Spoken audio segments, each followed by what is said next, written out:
어떤 사람이 타국에 갈 때 그 종들을 불러 자기 소유를 맡김과 같으니 각각 그 재능대로 한 사람에게는 금 5달란트를, 한 사람에게는 2달란트를, 한 사람에게는 1달란트를 주고 떠났더니 5달란트 받은 자는 바로 가서 그것으로 장사하여 또 5달란트를 남기고 2달란트 받은 자도 그같이 하여 또 2달란트를 남겼으되 1달란트 받은 자는 가서 땅을 파고 그 주인의 돈을 감추어 두었더니 오랜 후에 그 종들의 주인이 돌아와 그들과 결산할새 5달란트 받았던 자는 5달란트를 더 가지고 와서 이르되 주인이여 내게 5달란트를 주셨는데 보소서 내가 또 5달란트를 남겼나이다.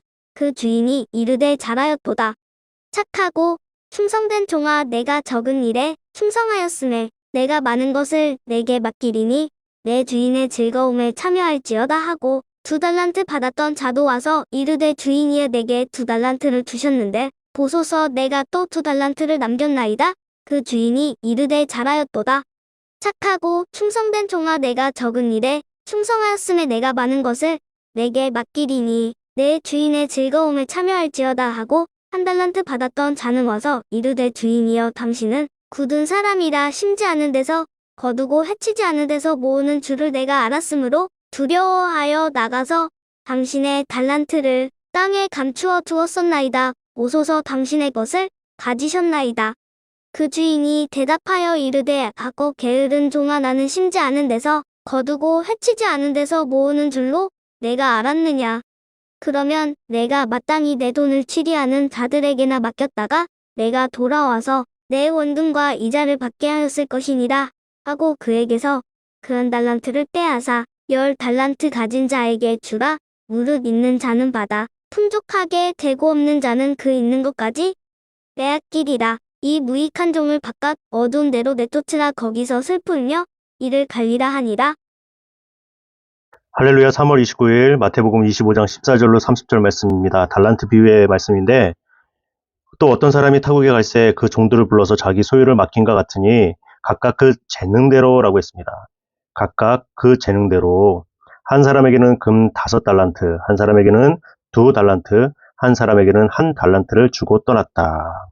어제 말씀 속에서는 열처녀 비유를 통하여서 깨어있으라 준비에 대해서 말씀하셨다면 오늘 말씀은 적극적인 열매 맺음이 있어야 된다. 달란트를 사용할 기회를 주셨다라고 말씀을 하고 있습니다. 기회 제공이에요. 기회. 그런데 저는 오늘 이 말씀 통해서 이 재능대로라고 하시는 이 말씀들이 눈에 들어오고 마음에 새겨지게 되는데 재능대로 많은 종들이 있음에도 불구하고 그 중에 그 주인이 자기 소유를 맡길 수 있는 사람들을 찾은 거잖아요. 선택한 거잖아요. 그 재능대로 주었다. 나는 과연 예수님께 쓰임받을 수 있는 그런 존재인가? 그만큼의 자격이 있는가? 우선 생각해 보았습니다. 이 달란트라는 것이 어느 정도인지 저와 여러분은 잘 알 겁니다. 한 사람이 20년 동안 한 푼도 쓰지 않고 모아야 되는 엄청난 금액이에요.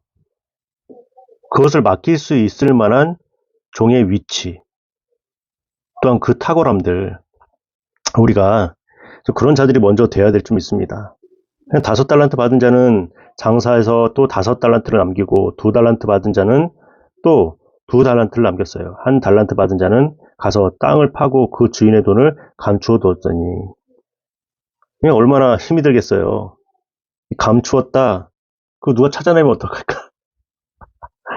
누가 가져가면 어떡할까? 전전긍긍하면서 그 피말리는 그런 시간들을 보냈을 거예요. 그 마지막에 주인이 뭐라고 말합니까? 이 무익한 종을 바깥 어두운 데로 내쫓으라. 거기서 슬피 울며 이를 갈리라 하니라. 이 바보 같은 짓을 한 거죠. 이 5달란트 받은 자, 2달란트 받은 자 같은 종들이면 어느 정도 사귐도 있고 알 거 아니에요. 어떻게 하는지 조금이라도 봤으면 그렇게 땅에다 묻으면 안 되죠. 그 주인은 5달란트, 2달란트 받은 자에게 뭐라고 말씀하셨어요?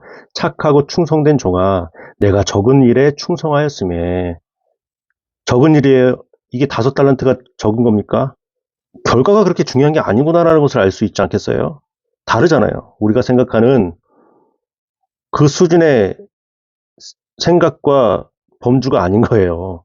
그 주인은 열심히 나의 것을 가지고 일했구나. 5달란트 가지고 2달란트만 남겨도, 1달란트만 남겨도 아예 없어도 상관하지 않겠구나라고 생각이 들지 않습니까? 그 주인의 마음을 알아야죠. 그냥 땅에 묻으면 어떡합니까? 악하고 게으른 종아, 나는 심지 않은 데서 거두고 해치지 않는 데서 모으는 줄로 내가 알았느냐? 그렇다면 내가 이자라도 받아먹지 너한테 왜 맡겼겠어? 나를 뭘로 보고 있는 거야? 이렇게 주인이 말을 하는 거죠. 저와 여러분이 오늘 하루를 살아갈 때 어떻게 살아가야 되겠습니까? 맡길만 하니까 맡기는 거잖아요. 그렇다면 감사하는 시간들로 보내야죠. 열심히 해야죠. 그 기회를 주셨는데 책임감 있게 행동해야 되지 않겠습니까? 세월을 아껴야죠. 언제 주님께서 오실지 모르는데 우리가 이렇게 가만히 내 배를 위해서만 살면 되겠습니까? 잘 생각해 보시고 주님을 위해서 어떤 기회를 가지고 어떤 책임을 지며 살아갈 것인가 생각하시고 그대로 행하시는 오늘 하루가 되시길 주님의 이름으로 부탁을 드리고 축복합니다. 힘내세요. 구독, 좋아요.